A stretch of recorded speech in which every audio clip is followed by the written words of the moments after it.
Shalom, selamat pagi Bapak Ibu Saudara yang dikasihi Tuhan. Kita akan kembali mendengar renungan Manarema. Sebelumnya kita akan sama-sama berdoa terlebih dahulu. Bapak, kami bersyukur buat kesempatan kami masih boleh mendengar kebenaran firman-Mu. Mari Tuhan urapi hamba-Mu, taruh kehendak-Mu untuk disampaikan. Dan tolong kami yang mendengarkan, kami dapat menangkap sesuatu dari pemberitaan firman yang kami dengar, supaya baik yang menyampaikan maupun yang mendengar sama-sama mendapat berkat dari kebenaran firman Tuhan. Dalam nama Tuhan Yesus kami sudah berdoa. Haleluya. Amin. Bapak Ibu Saudara sekalian, pagi ini kita akan sama-sama belajar sebuah kebenaran yang saya beri tema nikmati prosesnya. Pembacaan ayatnya cukup panjang, tapi saya tidak baca semua. Bapak Ibu Saudara bisa baca di Lukas 2, 41 sampai 52. Tapi saya akan baca ayat 41 sampai 47 saja ya. Lukas 2, 41 sampai 52. Ayat 41. Tiap-tiap tahun orang tua Yesus pergi ke Yerusalem pada hari raya Paskah. Ketika Yesus telah berumur 12 tahun, pergilah mereka ke Yerusalem seperti yang lazim pada hari raya itu. Sehabis hari-hari perayaan itu, ketika mereka berjalan pulang, tinggallah Yesus di Yerusalem tanpa diketahui orang tuanya. Karena mereka menyangka bahwa ia ada di antara orang-orang seperjalanan mereka, berjalanlah mereka sehari perjalanan jauhnya, lalu mencari dia di antara kaum keluarga dan kenalan mereka. Karena mereka tidak menemukan dia, kembalilah mereka ke Yerusalem sambil terus mencari dia. Sesudah 3 hari mereka menemukan dia dalam bait Allah. Ia sedang duduk di tengah-tengah alim ulama sambil mendengarkan mereka dan mengajukan pertanyaan-pertanyaan kepada mereka. Dan semua orang yang mendengar dia sangat heran akan kecerdasannya dan segala jawab yang diberikannya. Ayat 48 sampai 52, Bapak Ibu Saudara lanjut baca sendiri ya. Bapak Ibu Saudara sekalian, hari-hari ini kita mulai sibuk dengan perayaan Natal. Ada yang khotbah tentang orang Majus, ada yang khotbah tentang para gembala, ada yang khotbah tentang Maria, Yusuf, malaikat dan lain-lain. Tapi pernahkah kita membayangkan bagaimana rasanya menjadi orang tua Tuhan Yesus? Tentu tidak mudah. Mungkin begitu pula yang dirasakan oleh Yusuf dan Maria.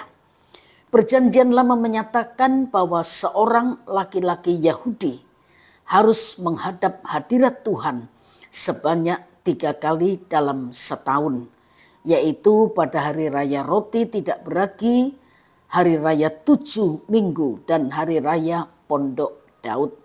Ulangan 16 ayat 16 berkata, 3 kali setahun setiap orang laki-laki di antaramu harus menghadap hadirat Tuhan Allahmu ke tempat yang akan dipilihnya, yakni pada hari raya roti tidak beragi, pada hari raya 7 minggu, dan pada hari raya Pondok Daun. Janganlah ia menghadap hadirat Tuhan dengan tangan hampa. Pada zaman Tuhan Yesus, orang-orang yang tinggal jauh dari Yerusalem biasanya hanya menghadiri 1 hari raya saja.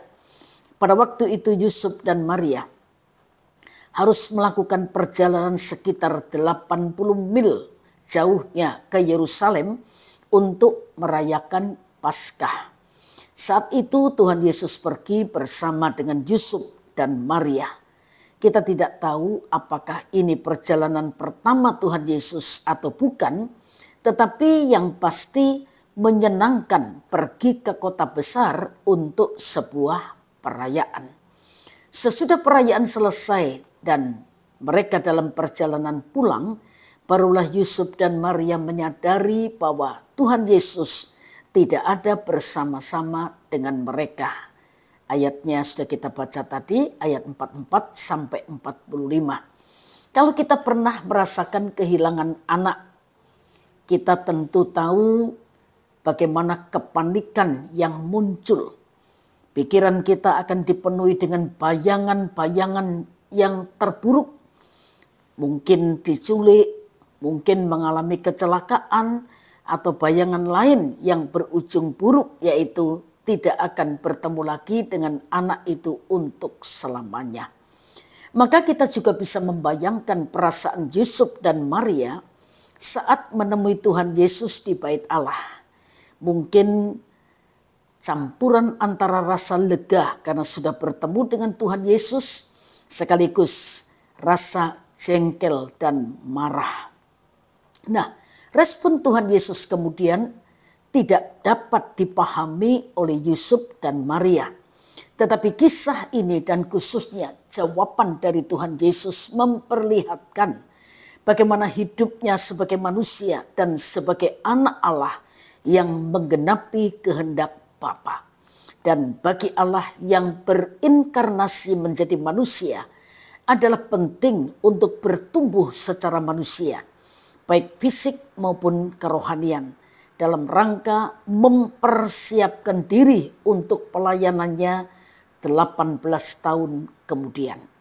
Kalau Tuhan Yesus menjalani proses begitu lama sebelum melayani, mengapa kita suka melakukan sesuatu tanpa proses? Misalnya, kita ingin segera melayani tanpa mau belajar dasar dalam melayani Tuhan. Kita mau hidup bukan saja cukup, tapi berkelimpahan, tapi tidak mau bekerja keras dan seterusnya. Kita menjadi orang yang mau sukses dalam banyak hal, tapi kita tidak melakukan apa-apa. Dari kisah ini kita belajar, mari kita bukan hanya mau menikmati hasilnya saja, tapi nikmati juga prosesnya. Hidup ini merupakan sebuah proses yang panjang. Bagaimana Tuhan membentuk karakter kita sampai kita memiliki karakter Kristus dalam kehidupan. Ada suka, ada duka. Ada waktu kita disanjung-sanjung, ada waktu kita dilukai, direndahkan, bahkan dipandang dengan sebelah mata. Apapun yang Tuhan izinkan terjadi dalam hidup kita, mari nikmati prosesnya, karena tidak ada sesuatu yang terjadi secara kebetulan. Semua terjadi dalam hidup kita seizin Tuhan dan pasti ada maksudnya. Sampai kita bisa berkata, kita tahu sekarang bahwa Allah turut bekerja dalam segala sesuatu untuk mendatangkan kebaikan bagi orang yang mengasihi Dia, bagi orang yang terpanggil sesuai dengan rencananya. Tuhan memberkati Bapak Ibu Saudara sekalian, dan selamat Natal untuk Bapak Ibu Saudara yang sudah mulai merayakan Natal hari-hari ini. Tuhan Yesus memberkati.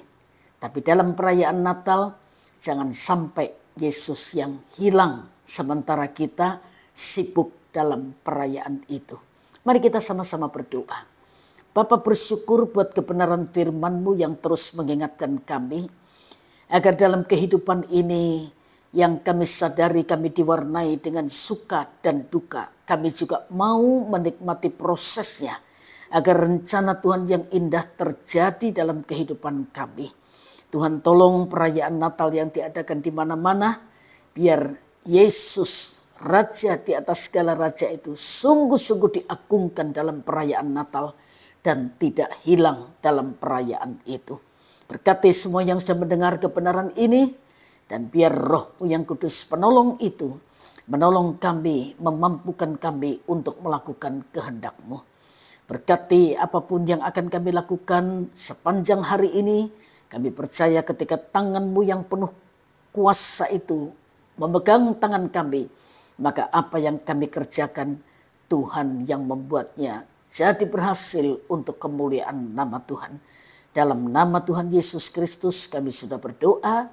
Haleluya. Amin. Selamat pagi, Tuhan memberkati Bapak Ibu Saudara sekalian.